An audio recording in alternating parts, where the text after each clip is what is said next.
안녕하십니까. 암호화폐 정보를 전달해드리는 닥터 비트맨입니다. 비트코인의 크나큰 조정장을 뒤로하고 약반등이 시작된 오늘 많은 소식들이 나오고 있습니다. 과연 어떠한 소식들이 반겨주게 될지 한번 같이 보도록 하겠습니다. 첫 번째로는 미 증시 3대 지수는 보합 출발을 했다고 합니다. 미국 S&P 500 지수는 0.01% 상승, 나스닥 지수는 0.15%, 다우 지수는 0.03% 하락 개장을 했다고 합니다. 현재 미 증시 지수의 경우는 보합 흐름을 보이는 가운데 비트코인을 비롯한 암호화폐 시장의 경우 소폭 상승장을 보이고 있는데요. 이러한 상황 속 오랜만에 비트코인의 대규모 이체 소식이 나왔습니다. 한화 2,400억 원 정도의 규모라고 하는데요. 한번 같이 내용 보도록 하시죠. 비트코인의 대규모 이체가 발생을 했습니다. 약 2,466억 원 규모인데 런런비트 암호화폐 거래소에서 익명의 주소로의 대규모 이체가 발생을 했습니다. 보통 암호화폐 거래소에서 익명의 주소로의 이체는 중장기 홀딩을 위한 움직임으로 보기에 그리 나쁘지 않은 소식인 것 같네요. 비트코인의 가격이 사상 최고치인 42,000달러 도달 당시 수많은 암호화폐 시장의 투자자분들의 경우는 한화 5천만원 도달 가능성에 대해 많은 기대감을 가진 상태였는데요. 하지만 아쉽게도 차익 실현 매물들이 나오며 대규모 조정을 피할 수 없었습니다. 현재 반등 추세가 나오고 있는 중이지만 또다시 조정이 오면 어떻게 하냐는 투자자들의 두려움의 심리도 있을 것 같은데 이러한 상황 속에 비트코인이 조정을 받더라도 28,000달러 밑으로 내려가지는 않을 것이다 이야기를 하는 인물이 있습니다. 어떠한 인물이고 어떠한 이유에서 이러한 이야기를 하는 것인지 한번 같이 보도록 하겠습니다. 크립토퀀트의 CEO는 비트코인이 3만에서 32,000달러 수준 기관 투자자들이 많이 매수를 했다. 28,000달러 밑으로 내려가지는 않을 것이다 이야기를 하고 있습니다. 암호화폐 분석회사 크립토퀀트의 주기영 CEO의 경우는 트위터를 통해서 3만에서 32,000달러 수준의 기관 투자자가 많다 전했는데요. 3만 달러에서 32,000달러 수준에서 비트코인을 매입한 기관 투자자들이 매우 많다. 1월 2일 코인베이스 외부 유출은 3년 만에 최고치였다. 추측에 따르면 만약 이 사람들이 상승장의 배후에 있을 경우 그들은 3만 달러 수준을 방어하려 할 것이다. 하락이 있더라도 28,000달러 이하로 내려가지는 않을 것이다. 이야기를 했다고 합니다. 추가적으로 사람들은 비트코인의 시가총액이 금시가총액의 7%를 차지했다고 말한다. 아니다. 주인 없는 비트코인이나 분실된 비트코인들이 있다. 실현 가치를 기준으로 하면 2%에 불과하다. 디지털 금인 비트코인이 진짜 금의 시가총액 10%만 대체한다면 비트코인의 경우는 15만 4천 달러가 될 것이다 이야기를 하고 있습니다. 비트코인이 아무리 하락하더라도 3만 달러가 무너지기 힘들다는 이야기였습니다. 현재 요 며칠 비트코인의 큰 폭의 조정장 속 많은 이야기들이 나왔었습니다. 코로나 팬데믹 사태 후에 발생했던 비트코인의 낙폭 이후 두 번째로 크나큰 낙폭이었기에 많은 이야기들이 나왔던 것 같은데요. 현재 조정장이 개인 투자자들의 중심에 차익 실현 매물이다라는 이야기가 가장 많이 나왔죠. 개인 투자자들의 경우는 높다 생각하며 판매를 하지만 이런 던지는 물량들을 오히려 기관 투자자들의 경우는 바잉 찬스다, 바겟 세일이다 생각하며 계속해서 매집하고 있는 시그널들이 나오고 있습니다. 오늘도 또한 나왔는데요. 상위 100대 비트코인의 주소의 경우는 지난 30일 동안 판매된 양보다 무려 17배 더 많은 양을 구매했다고 합니다. 이게 무슨 내용인지 한번 같이 보도록 하겠습니다. 상위 100대의 비트코인 주소는 지난 30일 동안 판매된 양보다 17배나 더욱더 많은 양을 구매했다고 합니다. 암호화폐 거래 시뮬레이션 크립토 페러시 발표한 데이터에 따르면 비트코인 상위 100개의 주소의 36%가 2020년 12월 11일부터 2021년 1월 11일까지 총 35만 4천 개 상당의 비트코인이 유입된 것으로 나타났습니다. 이 수치는 상위 100위 범주 안에 있는 다른 주소들이 판매한 비트코인의 최소 17배라고 하는데요. 유출액과 관련해 100개 주소 중 단 8개 주소만이 2만 개가량의 BTC를 팔았다고 하네요. 나머지 56%의 주소는 어떠한 변화도 기록하지 않았다고 합니다. 현재 개인 투자자들이 판매를 하고 있지만 기관 투자자들, 고액자산가들의 경우는 계속해서 끊임없이 매집을 하고 있다는 이야기였습니다. 어떠신가요? 개인 투자자들이 판매할 때 기관 투자자들은 왜 계속 사는 것일까요? 제가 영상마다 말씀드리지만 개인 투자자들의 경우는 비트코인의 가격을 보지만 기관 투자자들의 경우는 비트코인의 미래 가치를 보기 때문이지 않을까 생각이 듭니다. 정말 간단한 것 같지만 절대로 간단하지 않은 투자 철학이 다르기 때문이죠. 가격을 보나 가치를 보나 똑같은 것 아니냐 할 수 있지만 절대로 다른 것이죠. 이 조그마한 차이가 나중에 돌이켜볼 때 무시할 수 없는 차이를 만들 것입니다.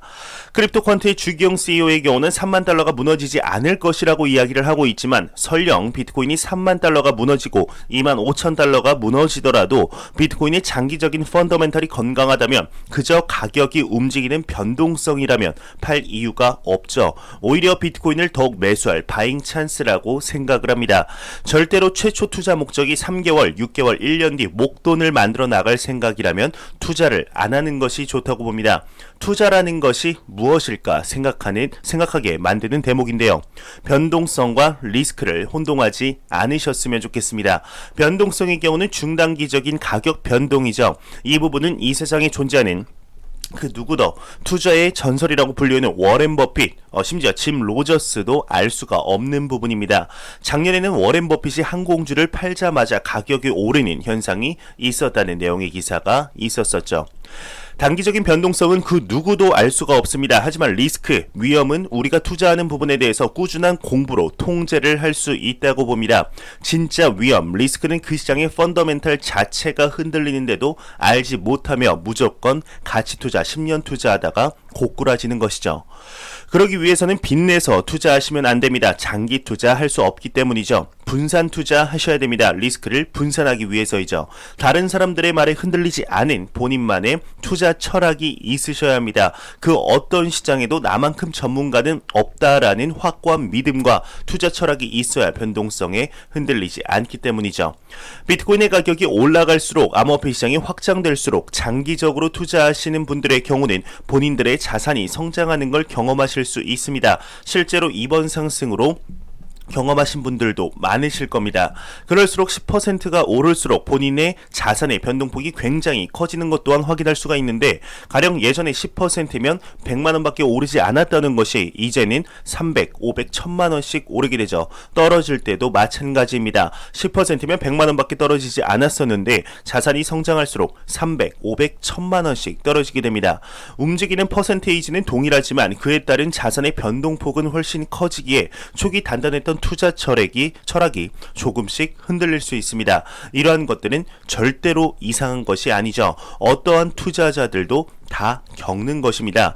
이럴 때 절대로 흔들리지 마시고 초기 투자 철학을 지키셨으면 좋겠습니다. 가장 추천드리는 방법은 캘린더에 일주일에 많이도 아닙니다. 딱 하루 정하셔서 캘린더에 현재 본인의 자산을 적어보시는 걸 추천드립니다. 상당히 도움 많이 되시리라 생각이 듭니다. 제가 실제로 하는 방법이죠. 제가 이러한 이야기들은 계속해서 할 수 있습니다. 1년 뒤에도 3년 뒤에도 이 얘기들은 계속할 텐데 자산이 커지더라도 절대로 초기 투자 철학 잊지 마시기 바랍니다. 너무 이야기가 길어졌네요. 다시 본론으로 돌아가겠습니다. 현재 글로벌적으로 전통적인 금융기관과 디지털 화폐 간의 벽을 허물려고 하는 모습들을 심심치 않게 볼 수가 있습니다. 오늘은 드디어 그 벽이 허물어진 듯한 내용이 나왔는데요. 그것도 미국에서 나와 더욱 화제가 되고 있습니다. 미국에서 첫 번째 국가 디지털 자산 은행을 탄생시켰는데 이에 관한 내용 한번 보도록 하겠습니다. 미국의 OCC죠. 통화금융청이 앵커리지 신탁 허가를 승인했습니다. 미국 첫 국가 디지털 자산 은행이 탄생하는 순간인데요. 암호화폐 커스터디 업체 앵커리지의 경우는 최근 미국 통화감독청 OCC로부터 국가 신탁 허가에 대해서 조건부 승인을 받아 미국 첫 국가 디지털 자산 은행이 되었다고 합니다. 지난 11월 앵커리지는 미국 OCC에 전국 범위 은행 사업자 전환 신청을 했다고 하는데요. 이 밖에 블록체인 결제 서비스 제공업체 비트페이와 스테이블 코인 팍스의 발행사 팍소스 또한 OCC에 연방규제 은행 등록을 신청한 바 있다고 하네요. 미국에서 드디어 국가가 인정하는 디지털 자산은행이 탄생하는 순간인 것이죠. 이러한 모습들을 보았을 때 암호화폐 시장의 장기적인 펀더멘탈은 더욱 견고해지고 있다는 것을 확인할 수가 있는데요.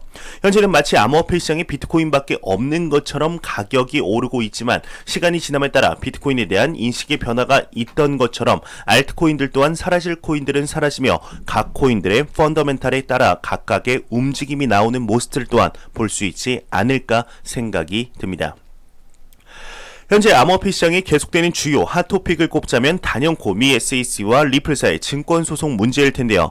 현재 SEC의 위원장이었던 클레이튼이 사임을 한 후 현재 정식적인 SEC 위원장이 도널드 트럼프 행정부 기간 동안 이제 엘라드 로이즈먼 위원장이 잠시 이제 바통을 잇고 있는 상태이죠. 엘라드 로이즈먼 위원장의 경우는 비트코인에 대해서 상당히 긍정적인 인물이었기에 바이든 행정부 출범 때 암호화폐 시장에 비협조적인 인물이 임명되게 되면 어떻게 하나 하는 시장에 걱정이 있었지만 이러한 걱정이 한시름 놓이는 소식이 나왔습니다. 로이터 통신에서 소식이 나왔습니다. 미 SEC 위원장으로 게리 겐슬러 전 CFTC 위원장이 지명이 될 듯하다고 하는데요. 과연 게리 겐슬러가 임명이 되게 되면 암호화폐 시장은 어떠한 방향으로 흘러들어가게 될지, 또 리플사의 소송권은 어떠한 방향으로 흘러들어가게 될지 한번 같이 보도록 하겠습니다.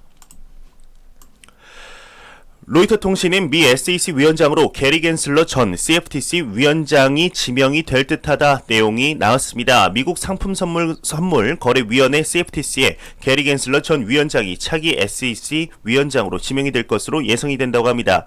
로이터 통신이 보도를 했는데 겐슬러의 경우는 바이든 정부로의 정권 이행팀의 금융정책 책임자를 맡고 있던 인물이라고 하는데요. 암호화폐 분야에서는 미국 명문학교죠. MIT에서 대학 교수로 비트코인이나 블록체인에 관한 수업도 하고 있어 암호화폐 시장의 지식으로는 정평으로 나 있다고 합니다.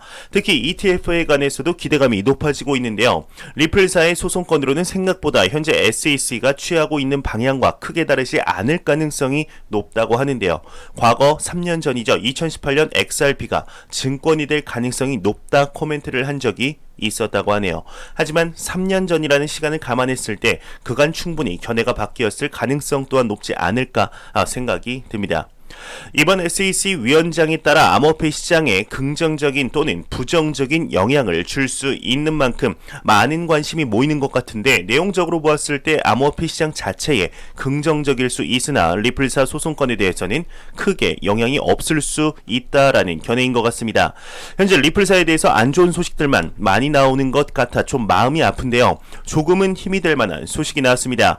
옆나라 일본에서 소식이 나왔는데, 일본의 금융청이 XRP의 법적 지위에 대해서 직접 언급을 했습니다. XRP는 증권이 아닌 암호화폐이다 직접 언급을 했다고 하는데, 이러한 언급은 처음이라고 합니다. 내용 같이 한번 보도록 하겠습니다. 일본의 FSA는 XRP 증권이 아닌 암호화폐다 직접 언급을 했습니다. 더 블록에 따르면 일본 금융청 FSA의 경우는 결제서비스법에 따라 XRP를 증권이 아닌 암호화폐로 분류하고 있다고 밝혔는데요. FSA가 XRP의 법적 지위에 대해서 직접 언급한 것은 이번이 처음이라고 합니다. 일본 결제서비스법의 경우는 암호화폐를 불특정 사람과 상호 교환할 수 있는 결제수단이자 법정화폐로 표시되지 않는 것이라고 정의를 하고 있는데, 미디어의 경우는 일본 금융청의 이러한 발언은 최근 리플 CEO가 본사 이전 가능성을 다시금 언급한 가운데 나온 것이라고 평가를 했다고 하네요.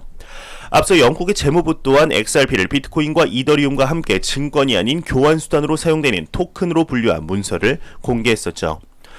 현재 미 SEC를 제외한 많은 국가들에서 XRP를 증권이 아니다라고 규제를 하고 있지만 가장 큰 시장인 미국에서 이러한 내용들이 나오고 있다는 게 참 안타깝죠.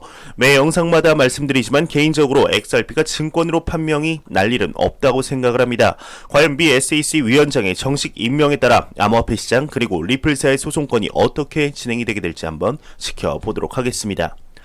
제가 준비해온 소식은 여기까지입니다. 영상이 도움이 되셨다면 구독과 좋아요 그리고 광고 한 편만 처음부터 끝까지 시청해 주시기 바랍니다. 이 채널은 오직 광고 수익으로 운영이 되게 됩니다. 항상 영상 시청해 주시는 시청자분들, 구독자분들 너무나 감사합니다. 저는 다음 영상으로 찾아뵙도록 하겠습니다. 지금까지 닥터 비트맨이었습니다. 감사합니다.